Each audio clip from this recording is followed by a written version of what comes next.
In Nanamanahar agus in Fic agus Spirit Neav, Amen. Gorevan Tirnaliv, August Latvain. A very warm welcome to all of you as we gather this morning here in St. Catherine's Church on Mead Street for this funeral service for Brenda Fricker. And I welcome in particular Brenda's niece Billy, her nephew Chimo, cousins and members of the extended family. To Brenda's wonderful neighbours and friends from the Liberties, where she could be herself and was happiest when she was among her own. To her many friends and colleagues and the familiar faces of our wonderful guests and celebrities who have come to honour her. To everyone whose life Brenda touched with warmth and laughter, Céad Míle Fáilte. I welcome Captain Brian Clark, ADC, to Uachtaráin Catherine Connolly. To those joining us on RTE and online, we thank you. You are very much with us in spirit. A special thought for Brenda's brother-in-law, Axel, who cannot be with us. We hold you close in our hearts, and we know that Brenda is smiling on you this morning. We also think with love and fond remembrance those who cannot be with us. We think of those who have gone to their eternal reward. I'm thinking in particular of Brenda's mum and dad, Bina and Des, her dear sister Grania, and her husband Barry. We know that they are gathered around her now in that great audience in heaven. Brenda lived a life full to the brim, full of love, laughter, stories, kindness and mischief. And she was very clear about what she wanted today. No tears, no sadness, no fuss. This is not a day for sorrow. This is a day of celebration. The celebration of a true legend who touched the lives of so many and left us with many, many wonderful memories. In the Beatitudes in the Sermon on the Mount, Jesus said, "Blessed are those who mourn." I think Brenda might have added, "Blessed also are those who smile and laugh and tell a good story." So let us honour her wish. Let us give thanks for the gift of her life. Let us cherish the memories. Let us pray with faith and hope. And let us send her off exactly as she wanted, with dignity, with affection, and with plenty of joy in our hearts. Welcome again to all of you.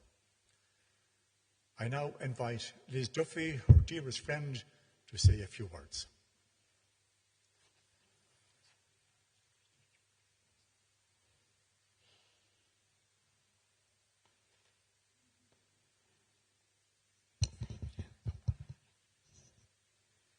Hi everybody. I don't think anybody knows me, but they all know my daughter.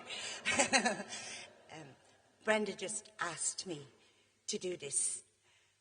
She gave me all her wishes. I think I fulfilled them, haven't I? Yeah. And she just wanted me to thank all her neighbours, everybody in Mead Street, and I have to name our special shops.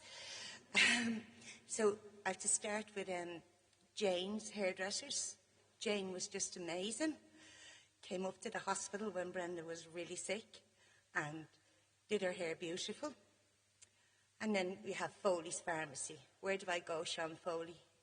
Sean was with Brenda for, many years, Sean. 30-odd years. And every time she'd be in hospital and he'd come home, he would come up to the house and make sure everything was right. He was just amazing. And then had to listen to me when I'd be going around looking for something of him. He was just the best. Then we had her fish shop, where she would want a huge piece of salmon. Not a little piece, a huge piece of salmon. And Rachel's, I know it's not Rachel's, but we call it Rachel's, Fusco's chipper, especially the deli where Juno went and got all her treats. We could not walk down Meath Street until Juno went in and got her treats in the deli. And, Fran's Jewellers. And if I'm forgetting somebody, I'm really sorry. And Gagan's shop as well. Yeah. She told me loads more to say, but I have to tell you, I cannot say them. Because, because you'll be all going, oh my God. But I really, really want to thank two people. And that's Grania Humphreys and Michael Phelan. Because without them, I couldn't have done this. And I thank you from the bottom of my heart. And Frankie Gavin, my old pal, for coming to play, who Brenda just adored. She really did. And Catherine. And of course, I don't know if you know my daughter Liz. Yeah, for singing. So listen, thank you very much. And please, please be happy for her, because that's what she wanted. Smiles and laughter and funny stories. Isn't that right, Grania Humphreys? Yes, yeah. So please, please, just be happy for her for today, because she's out of her pain and misery. Thank you.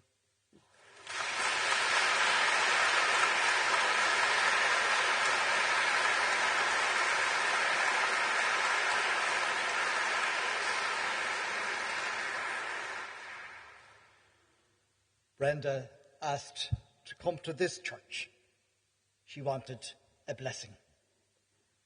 And so I read a piece from the book of Numbers. The Lord spoke to Moses and said, "This is how you are to bless. You shall say to them, 'May the Lord bless you and keep you. May the Lord let his face shine on you and be gracious to you. May the Lord uncover his face to you and bring you peace.'" This is the word of the Lord.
We gather this morning not with heavy hearts that linger in sorrow, but with joy very much in our souls. Because, as we said, Brenda would not want us to be morbid or to be sorrowful today.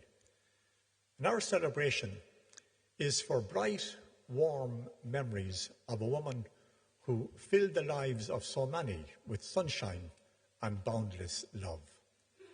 You see, Brenda would want us to remember the good times.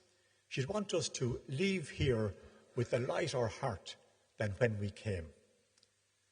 As I said, Brenda was happiest when she was walking among the people here in the Liberties. You see, this was her spiritual home. And she soon discovered that she was a Liberty Belle at heart. Because the people of the Liberties are a special breed.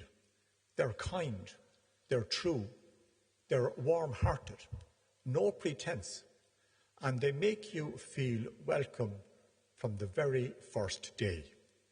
It's no wonder that Brenda settled here among God's own people. She loved the old world, the old Dublin, the streets that held stories, the traditions that bind us together, the warmth of a greeting and a helping hand without being asked. Brenda wanted this day to be simple and dignified. No grand display, just those she loved gathered together. But there was one thing she asked above all else, as Sean referred to, a blessing.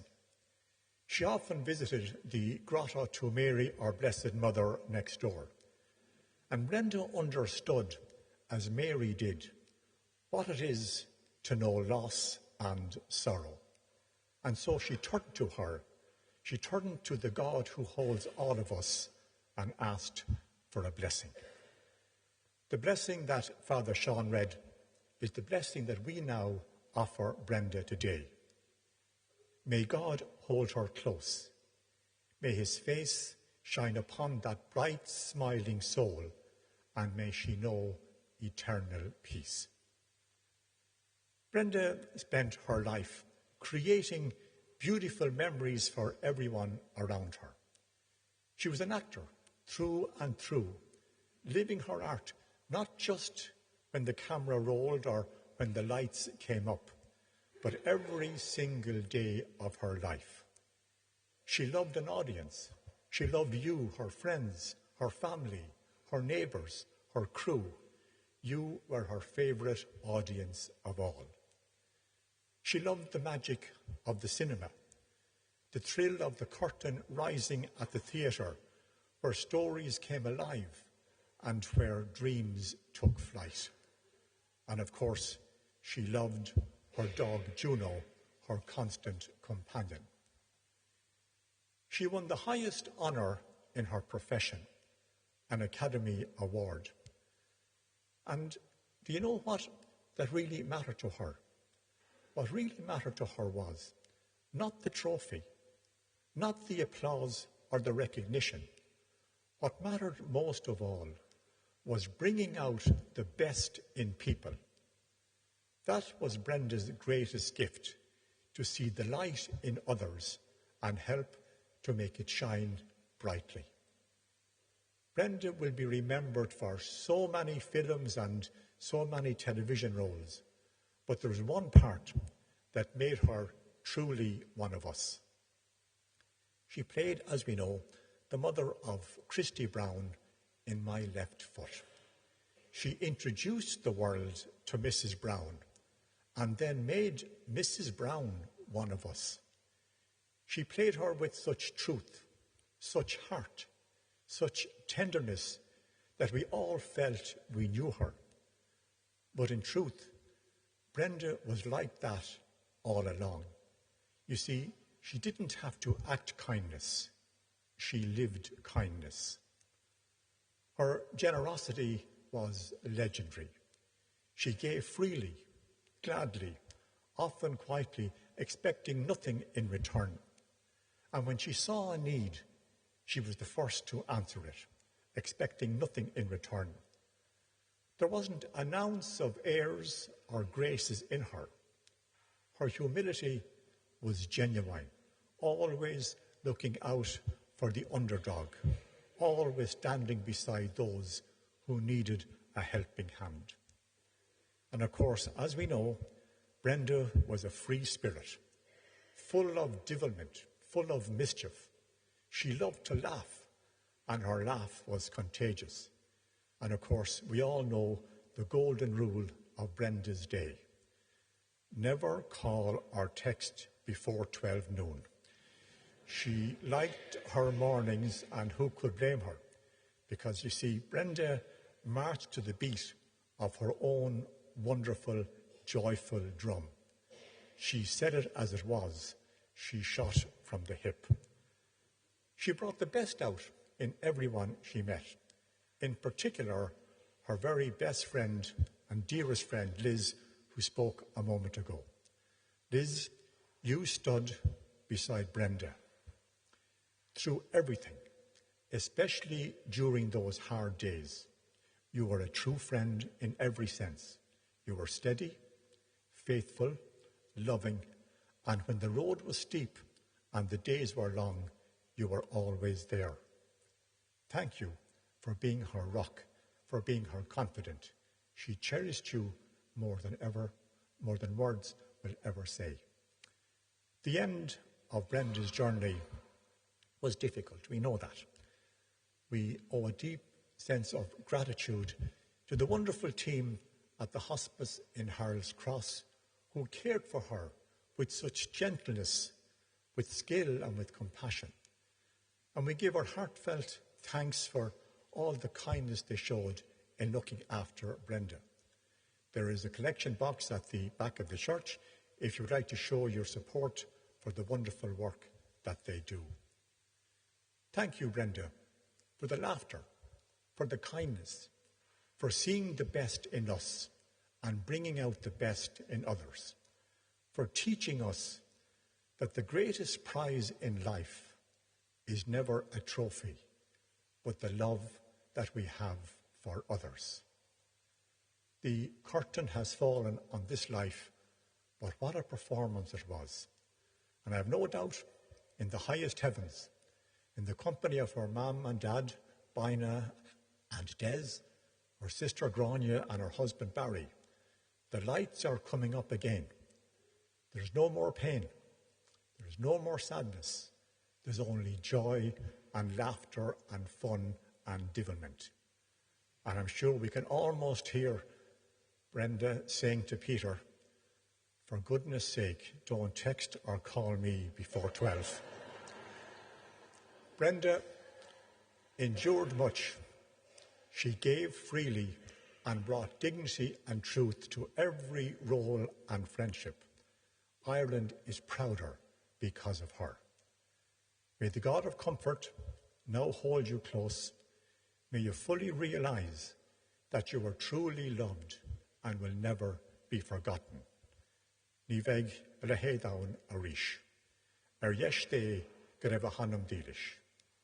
Brenda Fricker, may you rest in peace. Amen.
knowing that I had to do this, and I knew I had to do this because Brenda asked, and when Brenda asked, you did.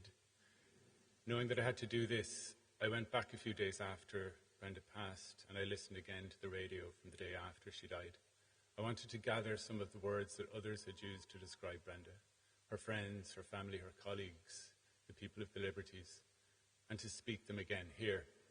Generous, caring, talented, unique, powerful, honest, brave, opinionated, humble, warm, beautiful, vibrant, eloquent, intelligent, professional, wise, kind, beloved, passionate, compassionate, and one that I myself used, attentive.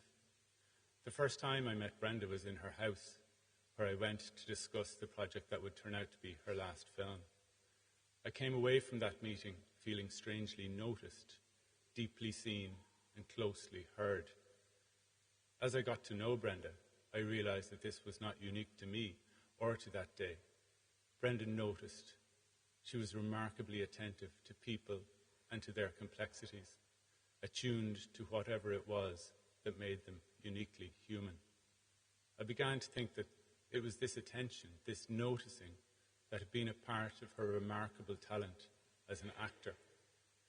For so many roles, Brenda was able to draw on people that she had encountered along the way, people that she had truly noticed, whether that be the nurses she had spent so much time around as a child, the mothers such as her own and her beloved grandmother, or perhaps some lonely soul on the streets with an affinity for pigeons.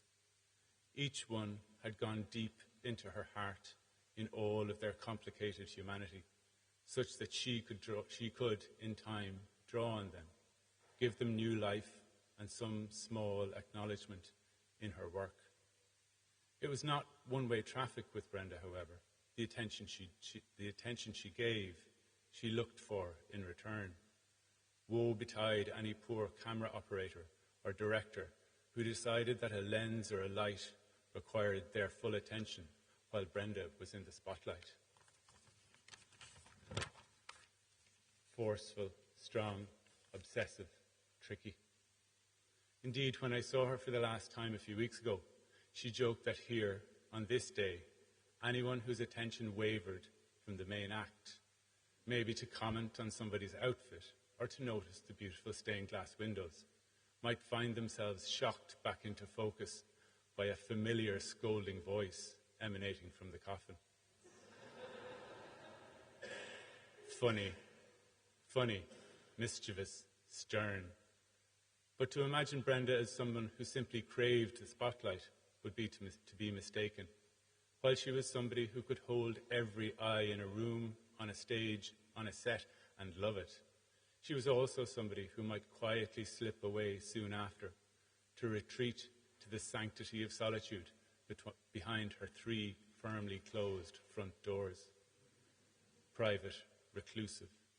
No, attention on its own was not it. Brenda wanted to be understood, to be noticed and known in all of her complexity, just as she had noticed and known those nurses, mothers, pigeon ladies. Indeed, there's a line from Home Alone 2 that was played on the radio numerous times a few weeks ago, a line ultimately from a children's Christmas film that in other hands might never have been remembered. Everyone wants to be seen, to be heard. Hearing this line delivered in Brenda's beautiful voice and profound humanity on a desperately sad day in July, it somehow carried a timeless truth and an honesty all of her own.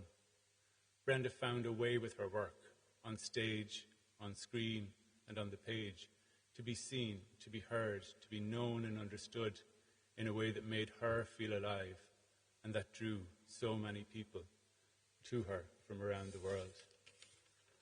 As time passed and our work together gave way to a treasured friendship, I realized that the qualities that made Brenda brilliant as a professional made her brilliant as a friend.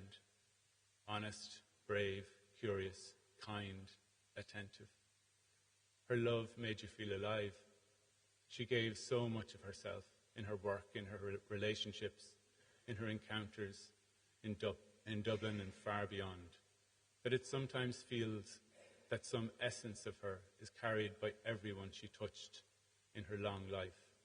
Sometimes in the last 2 weeks, it is felt that Brenda found, in her own way, stubborn, unique, a way to live on, far, far beyond today.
A prayer for Brenda.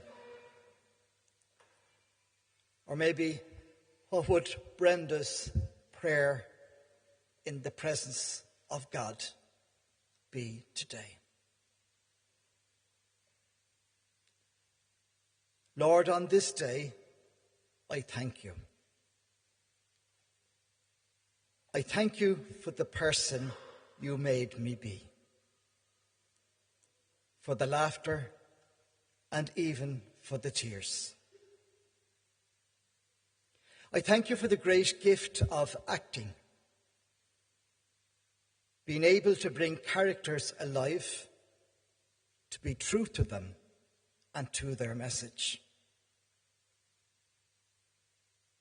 I really thank you for allowing me to belong to the community of the arts.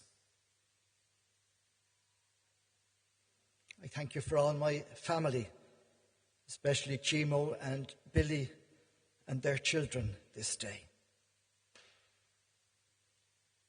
I thank you for bringing me to the community of the Liberties, for all those who allowed me just to be me. I thank you for my closest friends who understood me and cared about me. I thank you for Juno and all the dogs I had. They showed me unconditional love, a love that was more precious than anything. A love I know now you always had for me and have for me today, Lord. Thank you, God, for my life. Amen.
Brenda warned me when it became apparent that we were going to be close friends that she was ferocious in her friendships.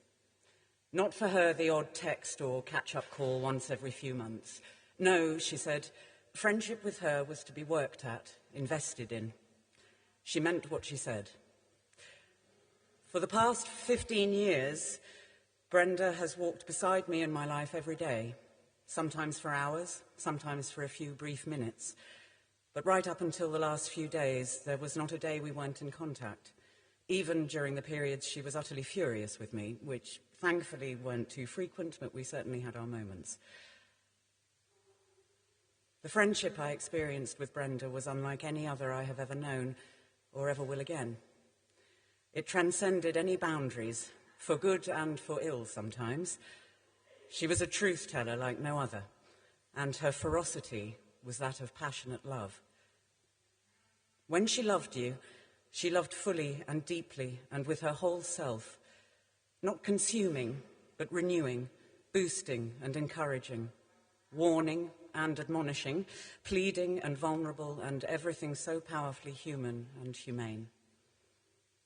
And yes, she could be infuriating and stubborn and demanding and sometimes a little bit spiteful and jagged and needy and overwhelming and sunk into despair. But it was always her, the true, raw essence, the essential person, nothing hidden.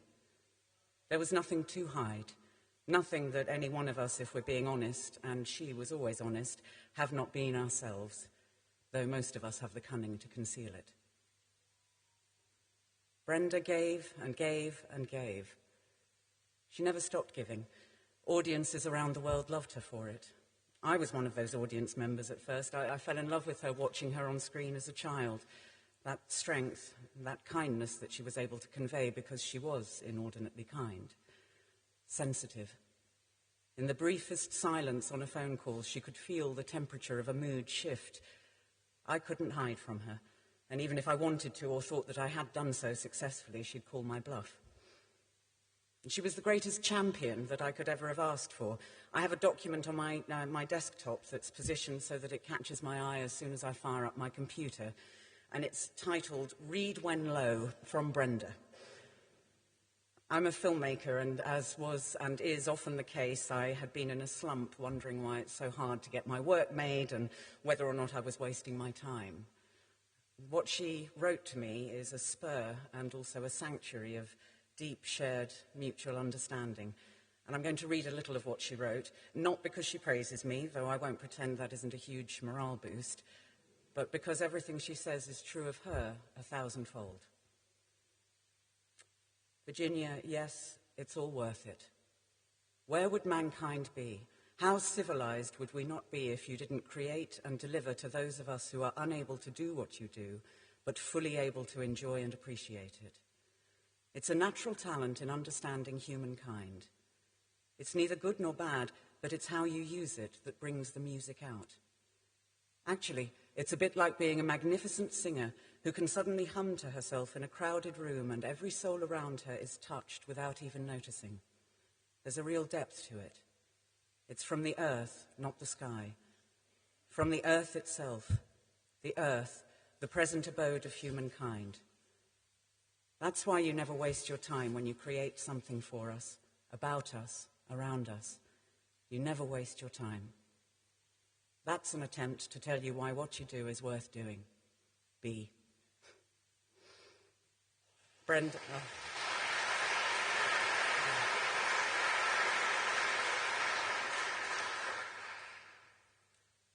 Brenda always went to the deepest places in life that were important.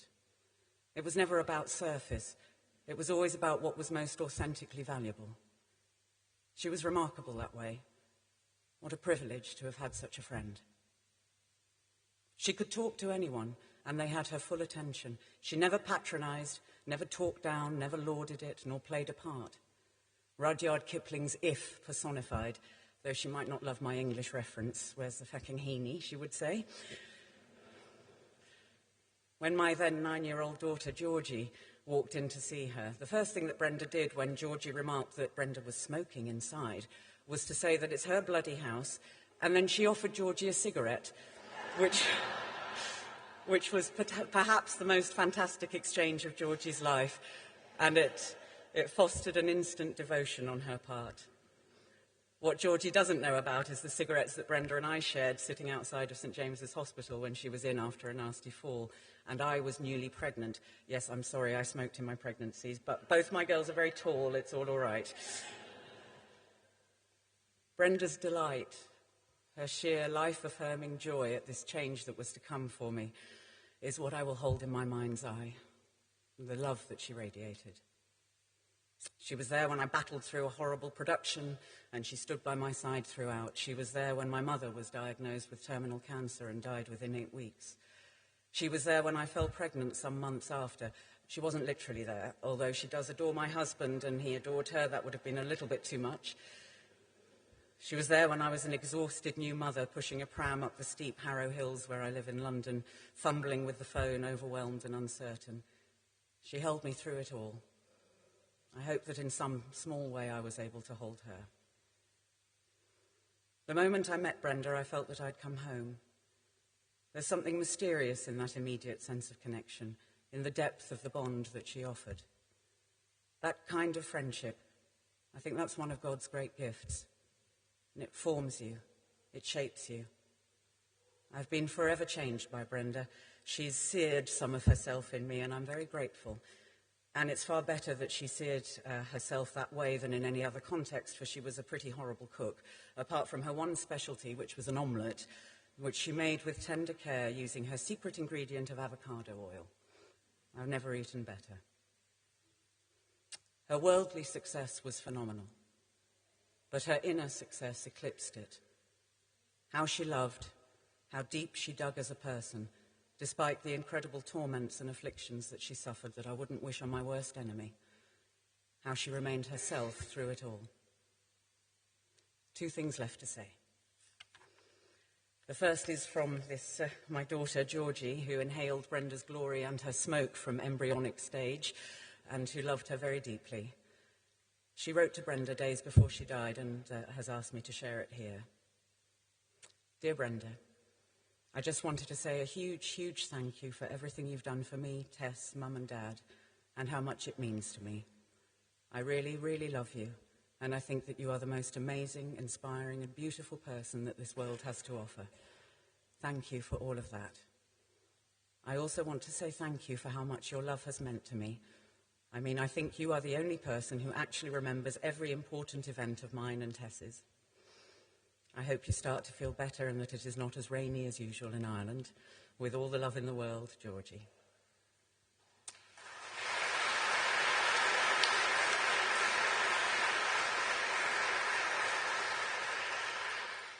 And finally, to close, I would like to read a poem that I've sent to Brenda about 50 times over the last 15 years.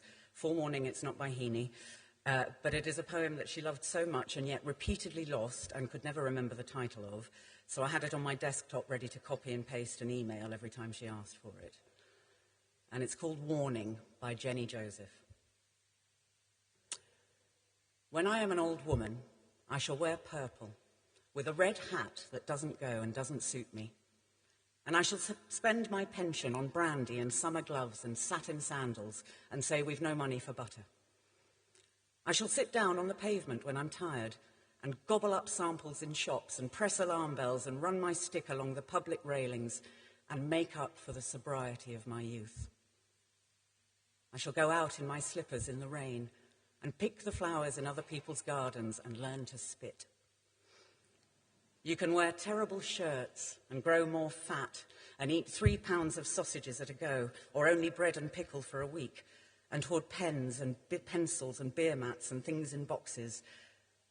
But now we must have clothes that keep us dry and pay our rent and not swear in the street and set a good example for the children.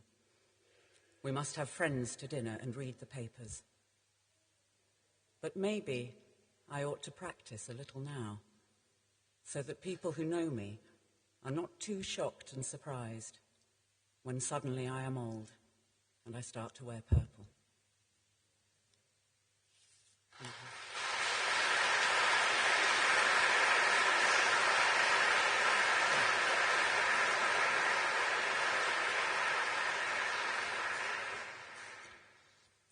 Thank you, Virginia. As we bring this service to a close, I want to say a sincere word of gratitude to everyone who helped to make this day so meaningful and worthy of Brenda. Thank you to our wonderful musicians, Frankie Gavin and Catherine McHugh, and soloist Liz Duffy. Your music, I think, touched our hearts deeply, and the songs, I think, were so close to Brenda's spirit. To Virginia, Tig, Liz, and to all of you for joining in our celebration. Your service and I think your presence here means more than words can say, and I think that your attendance is certainly a reflection of the high honour and respect in which we held Brenda Fricker. I now invite you to stand as Father Sean will lead us in our final prayers of commendation.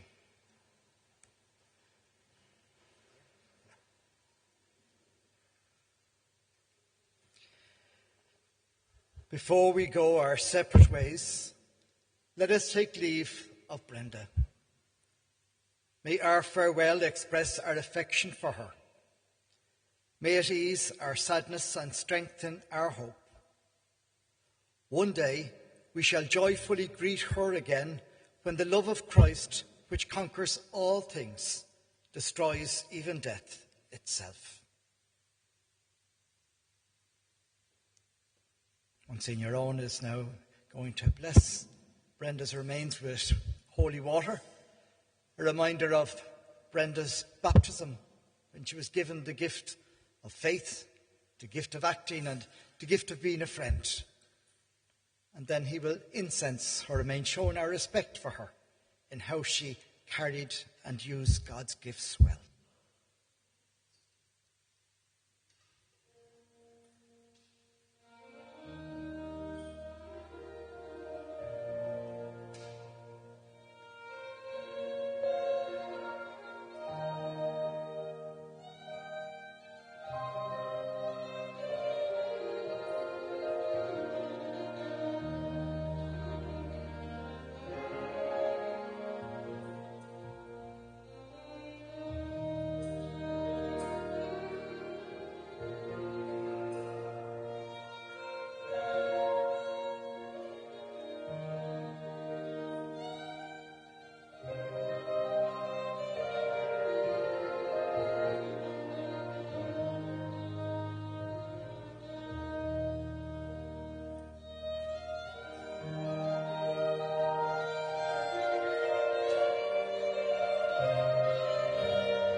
Our response is, receive her soul and present her to God, the Most High.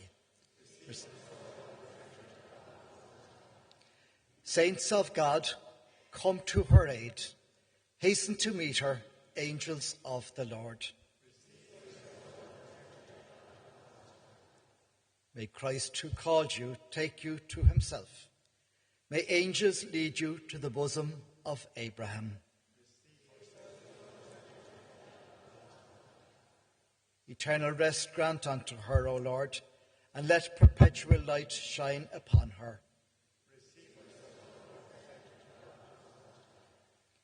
Into your hands, Father of mercies, we commend Brenda, in the sure and certain hope that together with all who have died in Christ, she will rise with him on the last day.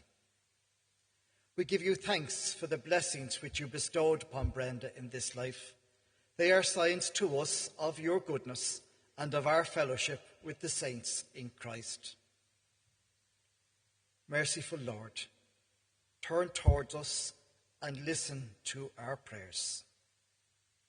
Open the gates of paradise to Brenda and help us who remain to comfort one another with assurances of faith until we all meet in Christ and we are with you and with Brenda forever. Amen. In peace, let us take Brenda to her place of rest. Brenda, may the angels lead you into paradise. May the martyrs come to welcome you and take you to the holy city, the new and eternal Jerusalem.